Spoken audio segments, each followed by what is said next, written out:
Em 90 segundos tu não faz nem um miojo, mas eu te ensino as matérias que tu tem até nojo. Então senta aí e começa a quebrar ATP pra ter energia, pra tua mente processar e entender que a probabilidade de você ir bem no Enem tá ligada direto aos meus raps também. Então começa com humana, só sei que nada sei, mas sei que saí da vida e pra história eu entrei. Se o clima esquenta e tua caneta falhou, fica tranquilo, a espera dela dilatou com calor. Eu sou flúor com oxigênio, dá pra completar, evoluir melhor que o Darwin poderia imaginar. Se tinha uma pedra no caminho, pode crer que eu já chutei absoluto no rap. Eu nasci pra ser rei, crio uma sociedade aos modelos de Durkheim. O mecanismo dela própria é que diz pra onde vai minha inspiração. Thomas Edison dizia, é 1% e o restante o trabalho que faz. Então senta o rabo aí que eu vou te ensinar. Sometimes rap is the best way to learn, rapá. Eu não compreendo, pero não puedo hacer. É só estudar e ouvir as dicas que eu dou pra você. Confere suas respostas e faz tudo com calma. Manda bem na redação, faz do fundo da alma. Esse é o tópico frasal, ainda tem argumentação. E a resposta pra você eu deixei na conclusão. Se tá nervoso, se acalma pra mandar bem. E se liga nos vídeos que eu te preparo pro Enem.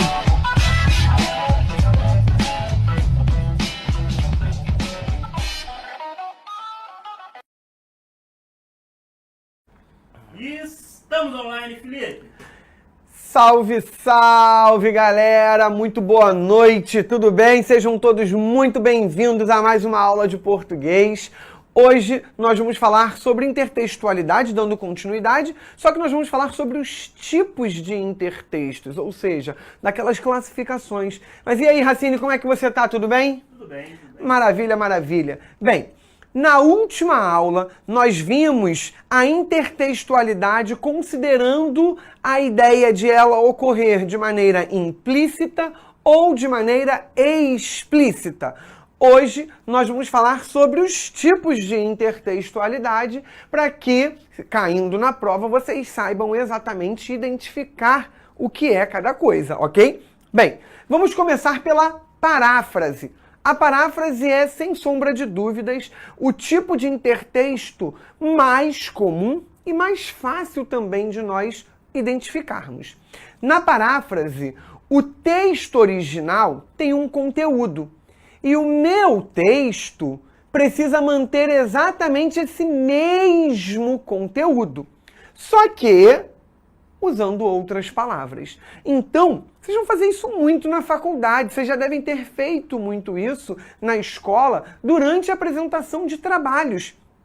O professor passa um livro, passa um artigo, passa uma pesquisa e você tem que transmitir com as suas palavras aquilo que está naquele livro, naquele conto, naquele artigo, naquela pesquisa que você fez. Então, isso é muito comum de nós fazermos na faculdade. Termos de ler um livro e transmitir com as nossas palavras aquilo que está naquele capítulo, naquele livro inteiro, enfim. Então, o assunto, o conteúdo original é mantido. As palavras são diferentes. Então, reparem aqui nesse exemplo que eu trouxe para vocês observarem isso. Aqui eu tenho um texto original e aqui eu tenho um texto que mantém a mesma informação com outras palavras, o que nós chamamos de paráfrase. Enquanto atravessava a rua, a moça foi atropelada por um carro. O motorista não parou para prestar socorro à vítima. Porém, algumas testemunhas conseguiram anotar a placa. A mulher foi levada ao hospital mais próximo e os médicos disseram que ela se encontra estável. Fazendo agora uma reconstrução, porém mantendo a ideia. Ao cruzar a rua, um automóvel atropelou uma mulher. A placa foi anotada por pessoas que assistiram ao acidente, pois o motorista evadiu o local, ignorando o episódio trágico. Um hospital nas proximidades recebeu a vítima e os médicos falaram que o seu quadro é estável. Reparem que a mensagem é exatamente a mesma. Porém, nós temos outras palavras sendo utilizadas para transmitir essa mesma mensagem. Então, a isso nós chamamos de paráfrase, é um tipo de intertexto, ok? Segundo caso é a paródia, e para ela eu preciso que vocês tenham um pouquinho mais de cuidado. Hoje em dia é muito comum a gente ver algumas situações na sociedade e as pessoas saírem chamando aquilo de paródia. Então você pega uma música, brinca com essa música, uma paródia. Não, não é uma paródia. A paródia, ela pode conter humor e na maioria das vezes ela vai conter. Pode conter, ok? Não é uma obrigação o humor estar ali. No entanto, ela tem uma característica que é só dela. Na paródia, a gente tem uma crítica sendo construída. Existe uma ironia ali naquele texto. Bem, eu pego o texto original e, diferente da paráfrase, eu não mantenho o conteúdo. Se eu for pensar, por exemplo, numa letra de música, eu vou manter ali o ritmo, a batida, né?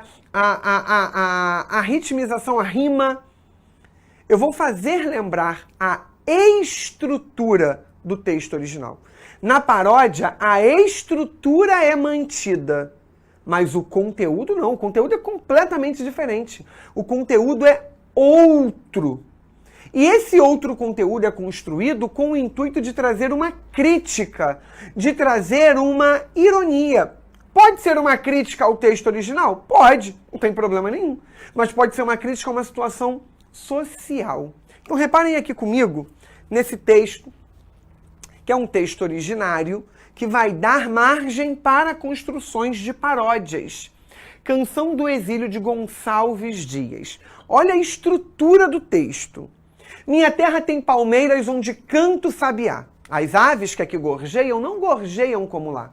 Nosso céu tem mais estrelas, nossas várzeas têm mais flores, nossos bosques têm mais vida, nossa vida mais amores. Em cismar sozinho à noite, mais prazer encontro eu lá. Minha terra tem palmeiras, onde canto sabiá. Minha terra tem primores, que tais não encontro eu cá. Em cismar sozinho à noite, mais prazer encontro eu lá. Minha terra tem palmeiras, onde canto sabiá. Não permita, Deus, que eu morra sem que eu volte para lá, sem que desfrute os primores que não encontro por cá, sem que ainda viste as palmeiras, onde canto sabiá. Esse é um texto original que permitiu não só paródias, ele tem diálogos intertextuais diversos, tá? Agora, reparem aqui nessa paródia que um aluno nosso aqui do ProEnem, inclusive vou deixar o arroba dele aqui para quem quiser conhecer o trabalho dele, um trabalho incrível, não só de paródia, mas é um artista maravilhoso, produz diversos poemas, e nesse daqui ele fez uma paródia. Ele fez uma paródia brincando com a realidade do sertão nordestino. Então, aqui ele chama de Canção do Martírio, Kaique Lira. O arroba dele é @kaiquelira.n. Aí olha o que ele põe. Minha terra não tem palmeiras, tampouco sabiá. As aves que aqui gorjeiam não sofrem como as de lá. Nosso céu tem mais poeira. Nossas várzeas não têm flores. Os bosques perderam a vida e a seca trouxe mais dores. Ele está falando justamente da seca do sertão nordestino. Essa seca faz com que a poeira suba, com que plantas, flores não consigam florescer, com que as aves sofram com essa seca também. Em cismar sozinho à noite, preconceito encontro eu cá. E aí repara, o cá ele está fazendo referência à grande cidade, onde ele se encontra. Na grande cidade ele encontra muito preconceito em relação ao povo do sertão nordestino. Minha terra não tem palmeiras, tampouco sabiá. Por quê? Porque lá não dá para nascer palmeira. Lá um sabiá não consegue sobreviver devido à seca. Minha terra sofre ardores que o povo não sofre cá.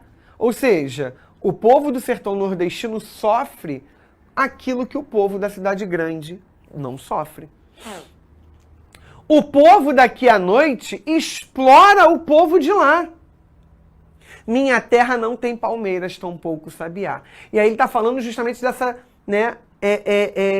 dessa saída do povo do sertão nordestino em busca de uma vida melhor, e esse povo acaba sendo explorado nas grandes cidades.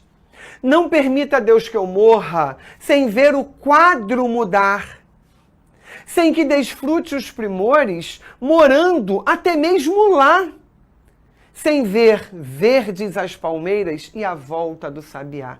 Então ele implora a Deus para que o sertão nordestino não sofra mais com a seca, para que ele possa justamente ser reflorestado, para que as pessoas possam ter uma vida melhor, para que o sabiá possa voltar a sobreviver nesse sertão. Então, o texto faz uma crítica a essa seca e a exploração do povo que precisa sair dessa região em busca de uma vida melhor.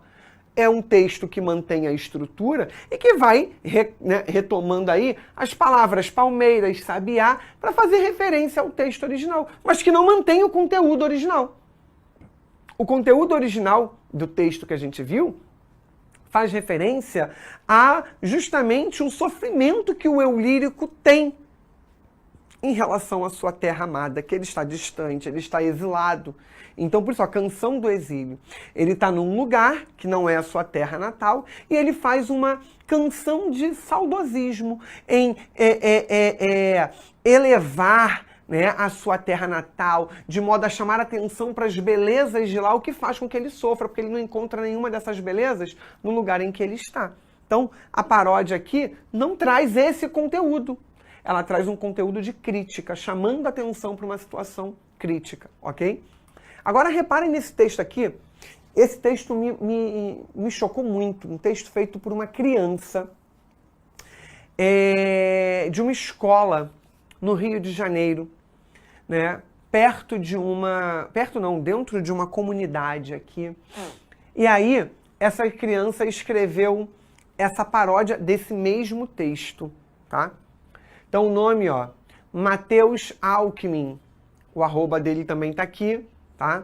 Arroba Matheus_Alckmin. E aí ele bota, paródia de Canção do Exílio de Gonçalves Dias. Minha terra é imoral, onde mataram o sabiá. As aves aqui se escondem, todas com medo de lá.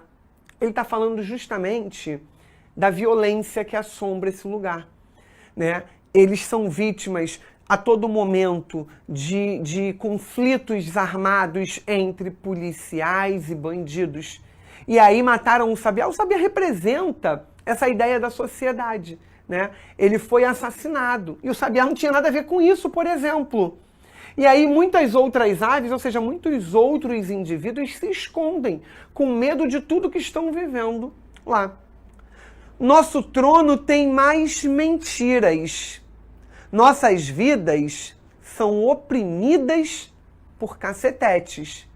Somos apenas marionetes submetidos ao militar. Aí ele fala dos abusos que a PM, né, pratica em relação a essa sociedade mais carente, mais abatida e marginalizada da nossa sociedade. Sai apanhando pelo simples fato de ser pobre, de morar em uma comunidade, ok? E aí ele continua. Passear sozinho à noite, mais castigo encontro lá. Minha terra é censurada, que até calaram o Sabiá.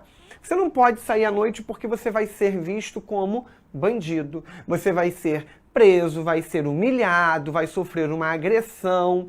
E você não tem o direito de fazer denúncias, porque você fica com medo de ser assassinado ou de sofrer alguma retaliação. Então, eles vivem numa terra de censura. Não permita a Deus que eu morra sem ao mínimo poder contar. Após o AI-5, todos querem sair de lá. Sob as condições dessa terra, não tem mais para onde exilar. E aí, ele está falando justamente que ele quer ver a mudança desse panorama, porque ele está comparando tudo que eles vivem com todo o problema de truculência, de uma condição subhumana, de maus tratos, maus tratos não é nem a palavra, mas assim, de tortura, de violência vivida no AI-5, durante a ditadura militar. E isso acontecendo agora. Então, chamando a atenção para a necessidade de se mudar esse panorama para que a sociedade possa, de fato, melhorar. Então, ele faz uma crítica à violência da sociedade, mas de uma violência também dentro de uma instituição que deveria proteger.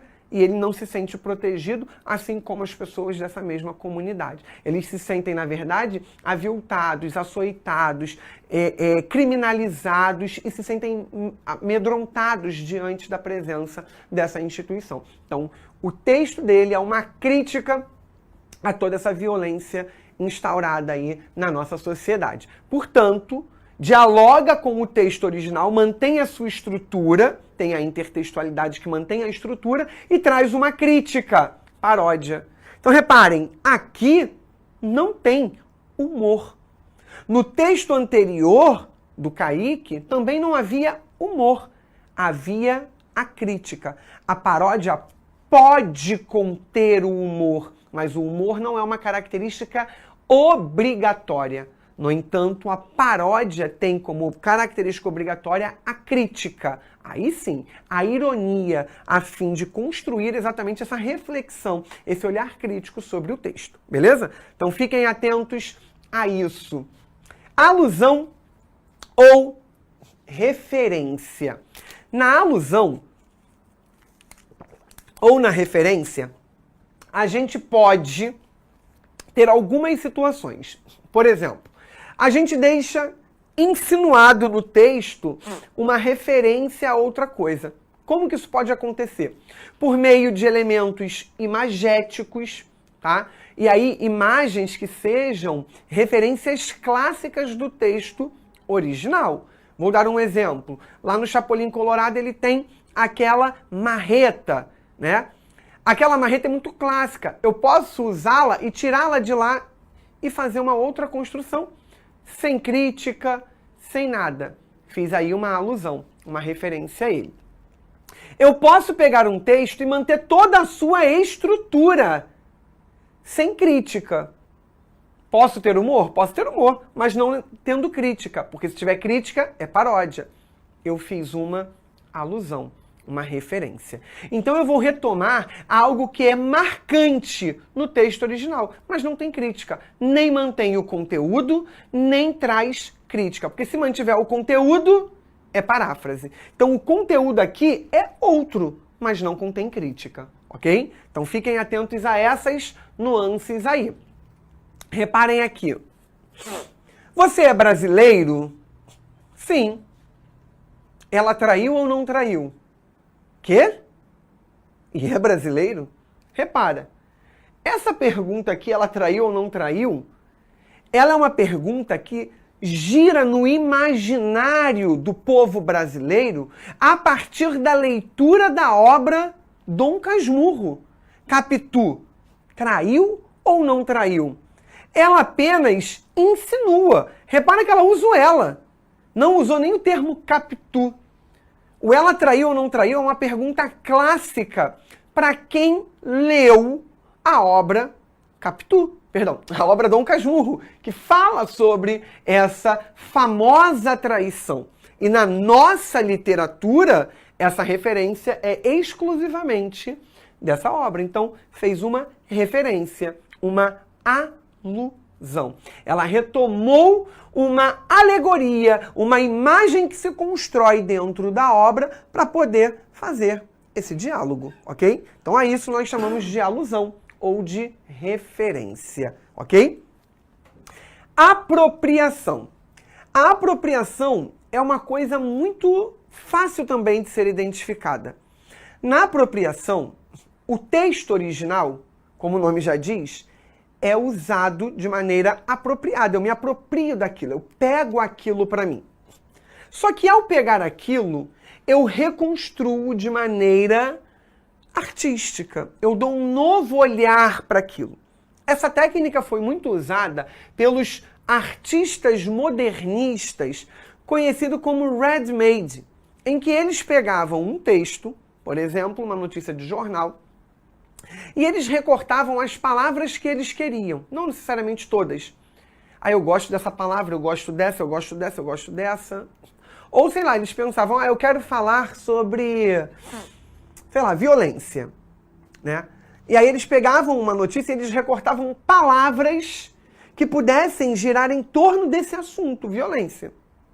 E aí eles pegavam essas palavras e colocavam num potinho ou num saquinho, sacudiam para elas se embaralharem e eles iam sorteando uma a uma.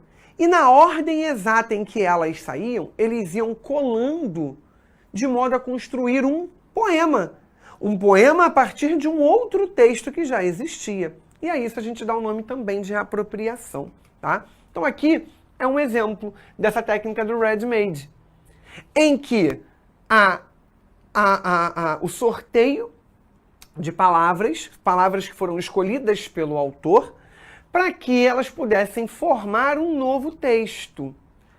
Quase irresiliência, rara em longa fonte, natural à fragilidade, uma peça confiável. Recuperação, calma aí, recuperação contra todo o pior colapso de artistas. Sua beleza e vida, mais, esse aqui tá pequenininho, deixa eu vir aqui, mais invisibilidade o dia, força aos humanos. Então, ele pegou palavras ali que falam justamente sobre a resistência, a resiliência da vida contra tudo aquilo que não garante o conforto, contra tudo aquilo que não é bom. Chama atenção para aquilo que vai trazer confiança, de você estar atento ao que te mostra confiante, ao que te dá confiança na vida, para que você não entre justamente num colapso desse universo, né? E para que você não fracasse enquanto ser humano, para que você aproveite as belezas da vida e possa desfrutar desse universo. Nossa, Felipe, você fez uma análise. É isso. É você buscar dialogar todas as palavras dentro desse universo para você extrair. Então a apropriação ela vai se manifestar dessa forma. Você se apropria de um texto e você, utilizando as próprias palavras, ou até mesmo nos textos não verbais, no caso dos textos com imagens, por exemplo, você vai se apropriar de elementos imagéticos para ressignificar, mas sem crítica também, tá? Não existe a necessidade de você criar uma crítica em relação ao sistema, nada disso, ok? Bom, epígrafe. A epígrafe é muito comum em livros, em textos acadêmicos, e quando vocês estiverem na faculdade, vocês também vão fazer isso. A epígrafe vai acontecer em duas situações específicas. Ela fica destacada no texto. Ela pode vir em uma folha isolada, então vem a folha toda em branco, e aí no final da folha vem lá uma epígrafe. Quando vocês fizerem a monografia da faculdade, ou TCC, ou a dissertação de mestrado, a tese de doutorado, a tese de pós-doutorado, vocês vão ter que ter isso. Uma folha com a epígrafe. E aí lá no final vem o texto. Ou vocês podem ter uma epígrafe para capítulo ou para capítulos desses textos. Em livro a gente tem muito isso. Aí vem o título do capítulo, lá em cima. Logo abaixo vem a epígrafe destacada e depois começa o capítulo. Quando a epígrafe está numa folha isolada, significa dizer que ela tem a ver com todo o texto a que ela pertence. Quando a epígrafe está dentro de um capítulo, significa dizer que ela tem a ver com aquele capítulo apenas. Então ela não tem relação com, por exemplo, ela veio no capítulo 1, ela não tem relação com o capítulo 2. Se ela veio na folha separada e o livro tem 10 capítulos, ela tem a ver com os 10 capítulos. Então reparem aqui, aqui é um exemplo dentro do capítulo. Você tem lá o capítulo 1, o sertão e o sertanejo. Aí aqui você tem duas epígrafes, uma de Goethe e a outra aqui de Rousseau. Depois começa o capítulo, ok?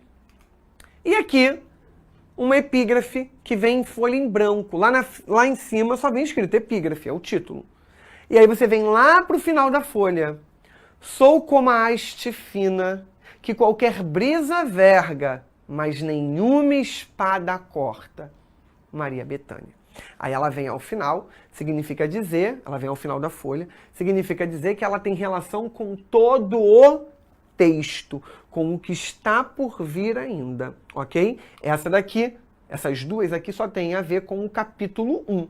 Mudou o capítulo, essas epígrafes não têm mais nada a ver. Ah, o capítulo 2 pode ter uma nova epígrafe? Pode ter. É obrigatório? Não, não é obrigatório. Isso depende do autor de cada texto.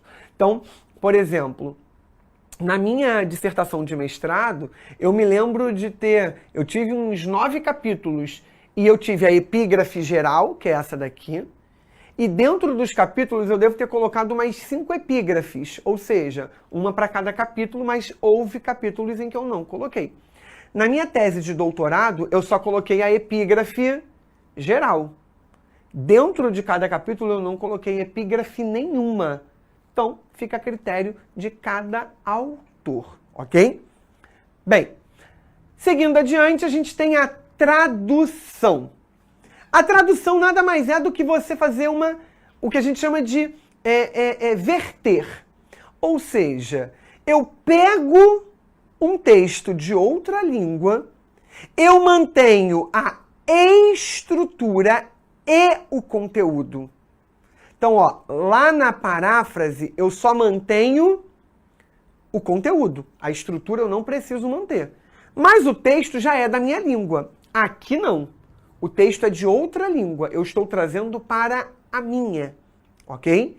E aí, na tradução, eu tenho que fazer adaptações que sejam necessárias para poder garantir aquilo. Por exemplo, vamos pensar numa música.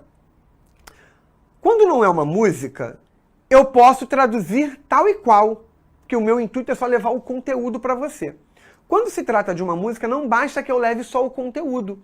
Eu tenho que fazer com que aquelas palavras traduzidas mantenham ritmo, mantenham sonoridade, mantenham rima, ou seja, existe ali todo um mecanismo poético que precisa ser valorizado. Então, quando se trata de uma letra de música, eu preciso pensar em tudo isso também, tá? Essa música aqui, por exemplo, ela é uma tradução de Shallow. Tell me something, girl. Are you happy in this morning world? Or do you need more? Is there something else you are searching for? Pensando numa tradução que eu não vou ler o texto todo, tá? Me diga uma coisa, garota. Chama something girl. Me diga uma coisa, garota. Are you happy in this modern world? Você está feliz neste mundo moderno? Or do you need more? Ou você precisa de mais? Is there something else you're searching for? Existe algo mais que você está procurando? Aqui é literalmente a tradução. Se um artista pegasse isso daqui para musicalizar, talvez ele não conseguisse encaixar exatamente essas palavras no ritmo, na sonoridade que a música original tem. Então ele precisaria fazer algumas adaptações para garantir isso, tá? Mas aqui nós temos literalmente a tradução. E aí essa tradução mantém o conteúdo, trazendo as palavras de uma língua para outra e também a estrutura, tá? Um exemplo que vocês podem depois parar para escutar de música que faz isso é a música É Isso Aí, cantada pela Ana Carolina e pelo Seu Jorge. Essa música é uma tradução da música do filme Closer, Perto Demais. I Can't Take My Eyes Off of You. Ali, além da tradução, você precisou ter uma adaptação para manter a sonoridade, né? É isso aí, um vendedor de flores. Essa música, tá? Aí ela fala, eu não sei parar de te olhar. Na original é, I can't take my eyes off of you. Tinha que manter isso. Então, ó, eu não sei parar de te olhar. Tinha que manter esse ritmo. Então, eles foram fazendo pequenas adaptações para não bastasse haver a tradução, conseguirem manter também a ideia, né, dialogando aí com exatamente o ritmo, rima, sonoridade, enfim, tá? Os arranjos que acontecem na obra, belezinha? Então, fiquem atentos a isso. Citação, que vocês vão fazer, né, muito comumente fazem, nas redações que vocês produzem. Na citação, ou a gente pega um trecho de alguma obra e reproduz fielmente, dizendo de quem é, obviamente, que é o que a gente chama de citação direta, ou a gente pega as ideias de um texto, de uma obra, e aí a gente coloca, que a gente chama isso de, a gente coloca sem aspas, né? A citação direta vem com aspas e a indireta vem sem aspas. Na indireta, a gente coloca com a maneira, né, como a gente interpretou. Então a gente chama isso de citação indireta. E aí eu criei esse quadro aqui para vocês observarem, ó. Um exemplo de citação direta. Segundo Ronay, eu já dei o nome do autor, 2022, página 21. Isso aqui é, obviamente, uma citação mais comum em textos acadêmicos. Na redação de vocês, vocês não citam o ano da publicação nem a página, tá? Pensa-se geralmente que a tradução fiel é a tradução literal e que, portanto, qualquer tradução que não seja literal é livre. Aí aqui, em suma, a fidelidade, reparem que tudo que é do autor está entre aspas. A fidelidade alcança-se muito menos pela tradução literal do que por uma substituição contínua. A arte do tradutor consiste justamente em saber quando pode verter, olha o que eu falei com vocês lá na tradução, tá? E quando deve procurar equivalências. Fecha as aspas. Fechou as aspas, ó. Ronay, 2012, página 24. Então, esse tipo de citação aqui é uma citação mais comum em textos acadêmicos. Quando você cita lá no Enem, você fala, segundo Platão, vírgula. E aí, se você vai reproduzir a frase dele, você bota entre aspas. E aí, o ideal é que você tenha, né, o nome da obra de preferência, o livro, de onde você está tirando aquilo. Mas se não tiver, o Enem vai aceitar de todas as formas. Agora, reparem na citação indireta. Eu vou trazer a ideia, faço referência à pessoa e ao ano de publicação. De acordo com Matar, e aí é a obra dele publicada em 1996. A pesquisa bibliográfica é apropriada para os primeiros estágios da investigação, quando a familiaridade, o conhecimento e a compreensão do fenômeno por parte do pesquisador são geralmente pouco ou inexistentes. Os estudos exploratórios têm como principal característica a informalidade, a flexibilidade e a criatividade. E neles, procura-se obter um primeiro contato com a situação a ser pesquisada. Isso foi retirado da autora Samara e da autora Barros, e o ano de publicação da obra dessas duas pessoas é de 2002. Então, esses são os tipos de citações indiretas. Ah, Felipe, se eu quiser usar no meu texto da redação, você não vai botar o ano. Mais uma vez você vai citar o nome da pessoa, né? Então, segundo Weber, na obra tal, se não souber a obra também não tem problema, e aí você cita a ideia, mas essa ideia é a partir da sua interpretação. Você não vai reproduzir fielmente as palavras dele, ok? E para a gente fechar esse conteúdo e partir para resolver questão sobre isso, o crossover. O crossover é uma modalidade relacionalmente nova nesse âmbito da intertextualidade, e ela acontece relacionada a personagens da ficção. Quando você mistura, quando você dialoga personagens de universos fictícios distintos em uma mesma obra. Ou seja, eu pego personagens de obras diferentes e os coloco na mesma situação, tá? Vou dar um exemplo que vocês devem ter visto recentemente. O encontro das vilãs, das grandes vilãs, né? Na verdade foram só as mulheres, das grandes vilãs, cismei com os vilões, das grandes vilãs da televisão brasileira. Nazaré Tedesco, Carminha, faltou o Odete Roitman, né? A Perpétua, a Raquel, enfim, há mais ali, né? Elas pertencem a obras distintas e elas fizeram uma cena em que todas se encontravam. Isso é um crossover, ok? E aí, ó, aqui o filme Os Vingadores, que também mistura, né, esses super-heróis de diversos universos, ok? De universos distintos aí. Então você vai ver aí, cadê? O Hulk, o Capitão América, quem mais? O Homem de Ferro, enfim. Todos os super-heróis num mesmo filme e cada um vivendo separadamente num universo inicialmente. De repente, surge um filme em que eles se encontram. A gente chama isso de crossover, beleza? É algo mais recente, então a gente precisa ficar atento porque a prova está sempre se atualizando e ela bebe de todas as fontes das coisas que vão chegando, belezinha? Bem, vamos ver aqui uma questão, a gente vai pular o texto, vai ver o enunciado. Os textos 1 e 2 apresentam intertextualidade, que, para Júlia Kristeva, é um conjunto de enunciados tomados de outros textos que se cruzam e se relacionam. Dessa forma, pode-se dizer que o tipo de intertextualidade do texto 1 em relação ao texto 2 então o que ele está dizendo? Ó, o texto 2 é o texto original. O texto 1 é uma intertextualidade do texto 2. Ele quer saber qual é. É uma citação? É uma epígrafe? É uma paródia? É uma paráfrase? Ou é uma alusão? Vamos lá. Vamos ver o texto original.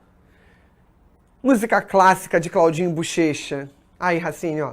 Conhece, né? Óbvio. Avião sem asa, fogueira sem brasa, sou eu assim, sem você. Futebol sem bola, piu-piu sem frajola, sou eu assim, sem você. Por que é que tem que ser assim? Se o meu desejo não tem fim. Te quero a todo instante, nem 1000 alto-falantes vão poder falar por mim. Eu não existo longe de você. E a solidão é o meu pior castigo. Vamos lá. Oi?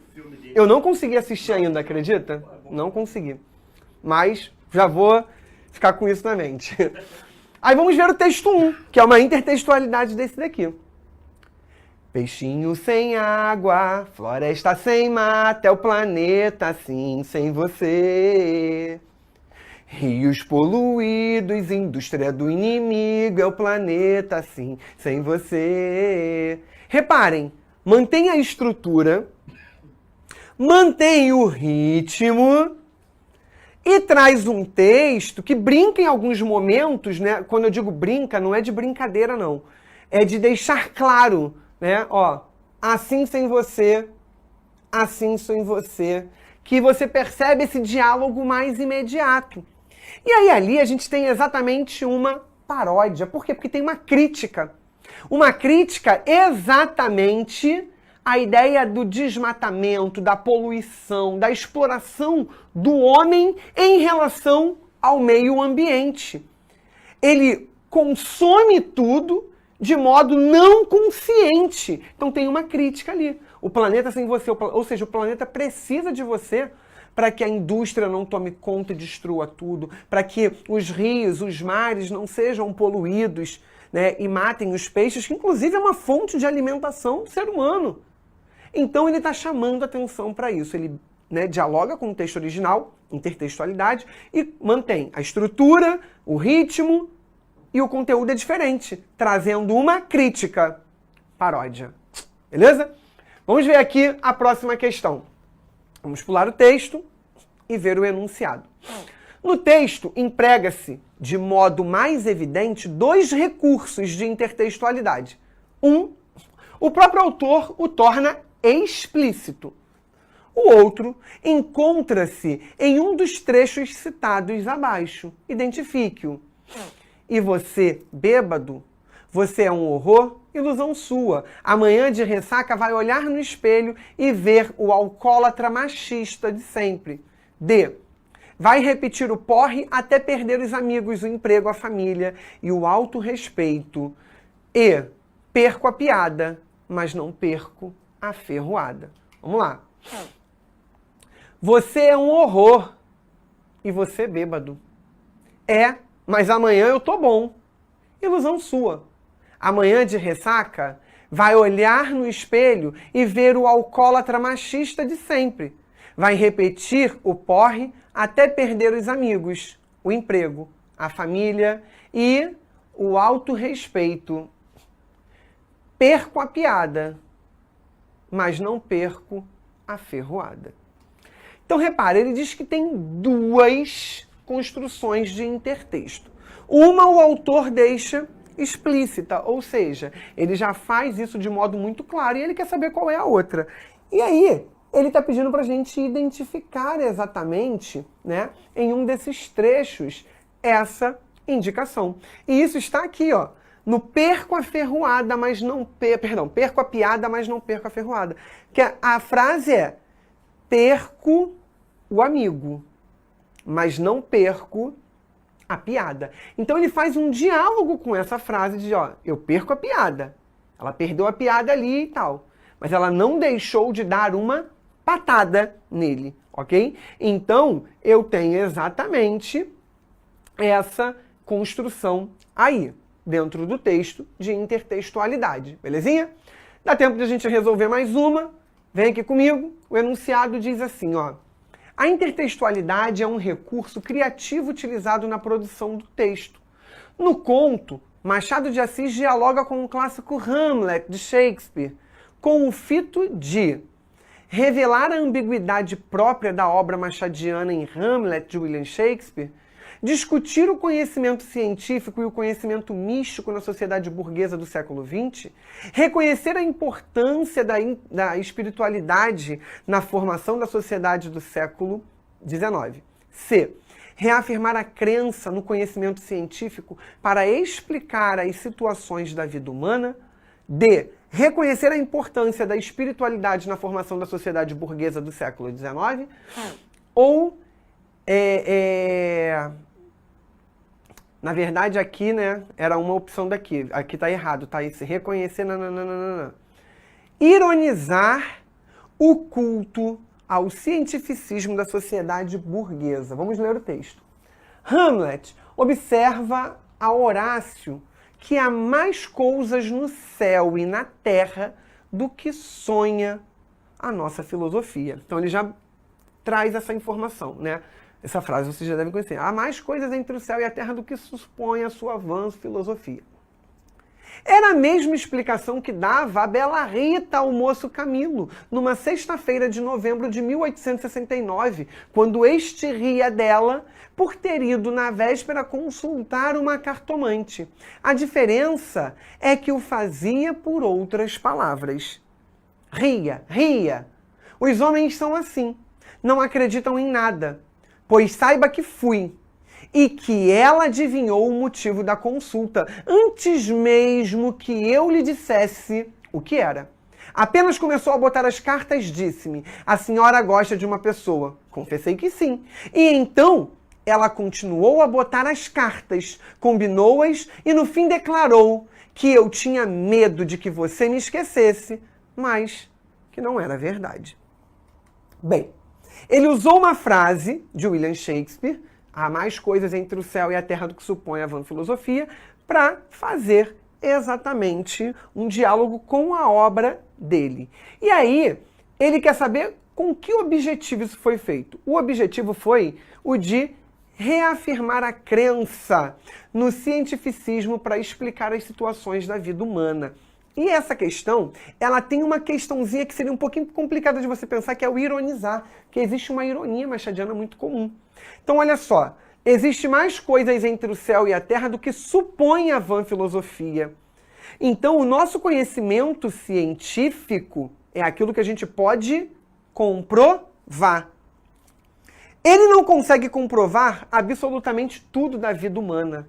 Então, ele traz essa reflexão para a gente pensar que há muito mais coisas entre o céu e a terra e que a ciência não dá conta, né, de tudo. Mas existe uma comprovação científica. Então ele reafirma essa crença, o seu compromisso com o acreditar na ciência para explicar as coisas, mas dizendo que ainda existem mais coisas. Portanto, ele confirma isso, né? Ele brinca com essa ideia. Por quê? O personagem não acredita na questão do tarô, mas ela acredita. Então ele é muito mais pro lado da questão científica. E o Machado está confirmando isso. Olha, a questão científica é aquilo que comprova. Então, eu tenho que ir para o que comprova. Mas existem essas outras coisas que não são explicáveis também, mas ele não dá muita trela para isso, beleza? Galerinha, vem comigo aqui no quadro rapidinho. Se tiver ficado alguma dúvida sobre esse conteúdo de intertextualidade, corre lá no meu Instagram, @FelipeMoraesProf, mande a sua dúvida para que eu possa ajudá-lo a resolvê-la, beleza? A gente vai encerrando esta aula por aqui. Eu aguardo vocês comigo na semana que vem para a gente continuar desbravando esses mares da língua portuguesa. Beijo imenso para vocês. Valeu, até a próxima. Valeu, Racine. Valeu. Assista nossas aulas a hora que você quiser. Vem com o Pro, o cursinho online que mais aprova no Enem. Assine em proenem.com.br. We gotta celebrate the beauty of the world that keeps on giving.